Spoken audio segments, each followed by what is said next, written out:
Bismillahirrahmanirrahim. Honorable President of the UN General Assembly, Honorable Prime Minister of Barbados, Excellencies, Assalamu alaikum and good morning. I would like to thank the President of the General Assembly for convening this high-level dialogue on antimicrobial resistance, AMR.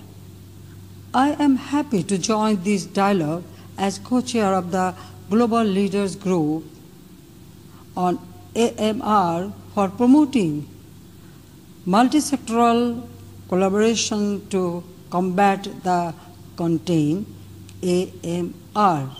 Distinguished guests, the world is now witnessing the devastating pandemic of COVID-19. However, antimicrobial resistance may cause even more lethal pandemics in future. Failure to tackle this hazard in time will result in huge loss of human lives, animals, and plants.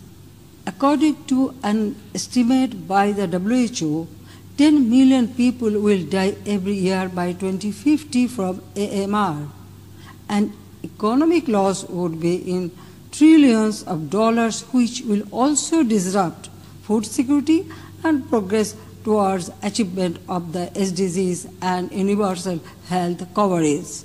Excellencies, in Bangladesh, we have developed a 6-year national strategic plan and national action plan on antimicrobial resistance containment, ARC. Moreover, the National Technical Committee on ARC and the Bangladesh AMR Response Alliance were formed.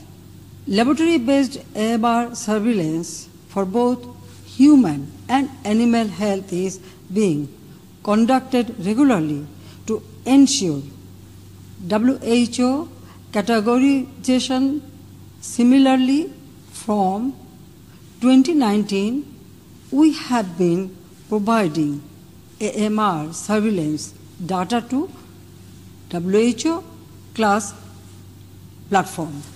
Ladies and gentlemen, addressing the challenges of AMR is crucial for preventing future pandemics.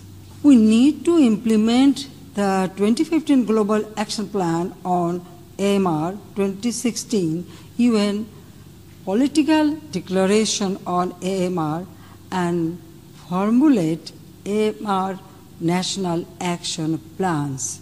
As co-chairs of the Global Leaders Group on AMR, the Prime Minister of Barbados and I stand ready to work with all relevant stakeholders in contributing to the fight against AMR. Excellency, I would like to end by stressing on the importance of the following 5 actions.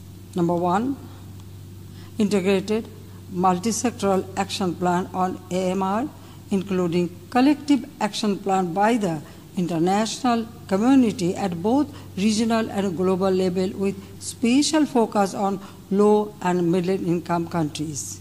Number 2, good manufacturing laboratory practices and surveillance framework. Number 3, equitable access to affordable and effective antibiotics as required through transfer of technology and sharing of ownership.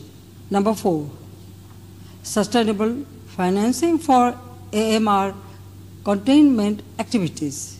Number 5, finally, global public awareness in combating AMR through political commitment and partnership among the member states. I thank you all.